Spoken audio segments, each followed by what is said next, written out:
અમારી પાર્ટીના મહામંત્રીને માત્ર મેં આપેલો ત્યારે કહેલું હાજર થતા પહેલા કે આ વિડીયો 31 તારીખે ચલાવવાનો છે, એવી રીતે મારી પાસે માંગવામાં આવેલો. આજે હું એટલા માટે આ સફાઈ આપું છું કે સવાલો ઘણા બધા થાય છે પાર્ટી તરફથી.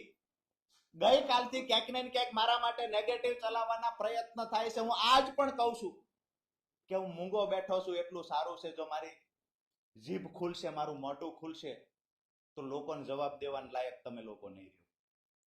કારણ કે જે પણ મેં જેલમાં અનુભવ્યું એની સાથે સાથે જે પણ પાછળથી જે ગેમ થઈ છે એ ખરેખર ક્યારેય સ્વીકારી ના શકાય. પોતાના લોકો પાસે અપેક્ષા ન હોય એવી ગેમો થઈ છે પાછળથી. મેં જે વિડીયો આપ્યો હતો એ વિડીયો 31 તારીખે ચલાવવાનો હતો, એમાં પણ કાંઈ ભૂલો હોય તો એને એડિટ કરીને ચલાવવાનો હતો. એની જગ્યાએ 29 તારીખે વિડીયો રિલીઝ થઈ જાય છે, વાયરલ થઈ જાય છે. એ વિડીયો અંતર્ગત મારી પર ભાવનગરમાં ગુનો દાખલ થાય છે. એ ગુનો દાખલ થયા પછી મને 11/11/2025 ભાવનગર લઈ જવામાં આવે છે.